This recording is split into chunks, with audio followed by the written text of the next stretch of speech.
It's been 4 years since I have filmed a YouTube video.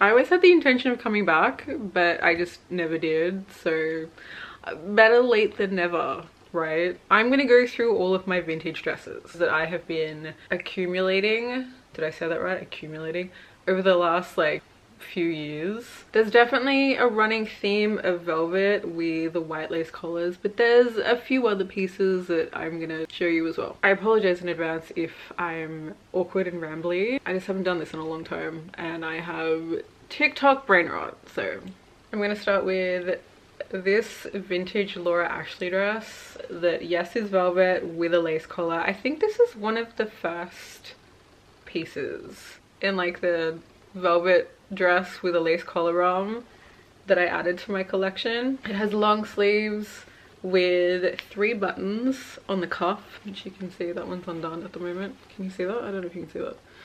It's really nice. I haven't actually worn it yet because it's been too warm, but hopefully this year I will be able to wear this because it is beautiful and I love it dearly. Next is this dress, which is one of my favorites. It's by the brand Viramont, which I'm not familiar with. I found this on Etsy and I think it was somewhere in Europe, so I don't know if that's a European brand. It's definitely giving Picnic at Hanging Rock. It's got that sort of like Ethel Cain prairie dress look about it. It has a really beautiful high neck that's reminiscent of the late Victorian and early Edwardian era. Little puff sleeves and this scalloped lace at the cuff, and then all the way down the front of the bodice, and then a ruffle at the hemline. It's really beautiful. I'll insert a photo because you'll be able to see the full length of it. I don't think I'll be able to capture this on me like in video. Definitely one of my favorites. Really easy to wash too, which is nice. Doesn't need to be dry cleaned. I can hand wash it. I also feel like whenever I post this in content on Instagram, people seem to be very curious about where to find dresses like this. And I've spoken about this on TikTok, but if you look for vintage prairie dresses, vintage Gunner Sachs, vintage Candy Jones, Laura Ashley, or just wedding dresses from the 70s, that era seems to be when there was kind of like a Victorian era renaissance, you'll find something. Etsy, eBay, anywhere else? Sometimes Depop, but mainly Etsy and eBay. I find that on eBay things are a little bit less expensive. Etsy gets more pricey, but there's plenty of them around if you look. Still in the realm of prairie dresses is this piece. I got this from the Pansy Garden. She has the most beautiful vintage pieces. Also has oh my god, what word am I looking for? Like original creations, but that's usually like 2 or 3 times a year. But her vintage is beautiful and so curated, and she puts so much time and thought and effort into doing that. Anyway, this oh my god, this piece of hair is driving me insane. This piece is something that I bought from her, and it has this beautiful lilac like rose ditzy print and like the most delicate, look at this lace, can you see that? It's so pretty. And of course it has a high neck, which I love. I think this is handmade. There's no labels on the inside, and I'm fairly sure I remember the listing, like she had said that she suspected that it was handmade. If spring and summer were cooler in this country, it would be the perfect spring and summer tea party dress, but alas, it is too hot, so it's definitely an autumn winter dress for me. This is another velvet dress that I absolutely love so much. I feel like I've said that about every dress. I absolutely love every single dress. I love all of my clothes equally, let's be real. I feel like this is a Nosferatu dress in a way. It's very Victorian Gothic, but kind of like vampiric kind of. It has like a, you probably can't even see it, but it has like a ruffle at the collar. I think it's silk velvet. It feels like silk velvet. And then it has these beautiful little buttons that are like, is that silk? I think they're silk covered, they're not velvet. It feels like, actually it might be rayon velvet, I don't know, but it's just, it's very kind of like silky and lovely. It's really nice. It's super, super comfortable. I know that sometimes vintage isn't the most comfortable to wear, but this dress fortunately is. Also, where did I buy this? I bought this from Oblivion Cult, and she's another really amazing vintage seller. based in Australia. I think she's somewhere on the Central Coast or maybe a little bit further up. But yeah, she has really, really beautiful pieces. Very Victorian Gothic, or just like Gothic in general inspired pieces. This is my second piece from her. I have another vest that I can show as well, just for funsies. I feel like I need an anxiety break.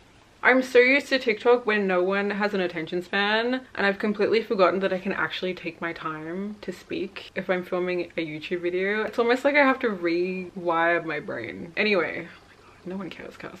This piece is, I don't want to say unusual, but it's not like a black velvet dress with a collar or a white prairie dress. We'll just go with that. It has a crushed velvet bodice and then this little ruffle along the halter neckline, and then this tiered rah-rah skirt, which I went through a phase when I was like in my early 20s when I was just obsessed with rah-rah skirts. So I feel like we've come full circle with this dress. I don't know what else to say about it. The brand is Cassandre. It's from the 80s. It's really fun. It looks really nice with like a black choker. It's almost sort of like a witchy whimsigoth. I think the color also helps with that, but it has like a whimsigoth-ness to it, if that makes sense.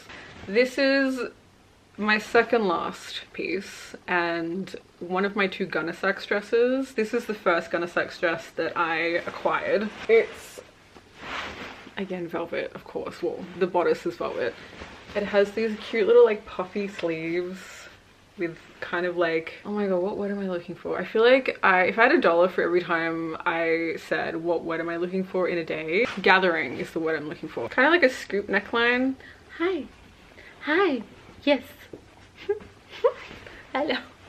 Hello, I love you. Can't eat my dress, Charlie.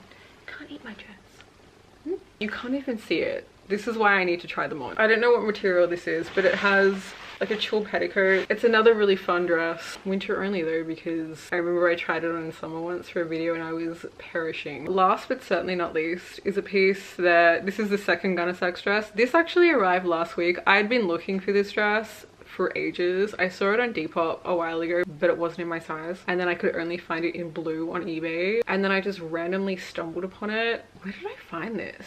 I think it's pronounced Circa Curio. She is based out of Canada and she sells really beautiful like trinkets and oddities, like antiques, and serendipitously she had this dress. Wait, let me show it to you. Look at that collar. And then that's the back. There's a zip that runs all the way up the middle, but you can reverse it and it looks like you can still kind of see the zipper, but it's not really that noticeable. So technically you could wear this either way. Anyway, this particular seller, I don't know where she bought this, but it was just sitting in her wardrobe. She'd never worn it, so she was just selling it because it was kind of just taking up space. So now I have it. I feel like I now have, I say this now, but at the moment I feel like I have every vintage piece that I could possibly want. Maybe don't hold me to that, but at the moment I am very happy with my vintage dress collection. If I never bought another vintage piece, because I have this dress now, I would be completely fine with it. They are currently all of the vintage dresses that I have, that I've collected, for the moment anyway. I'm still not feeling the most confident about YouTube, but hopefully once I edit this and post it, it will encourage me to film something else. Anyway, thank you so much for watching. That's so like 2016 YouTube. Do people say that anymore? I do really appreciate you watching though, so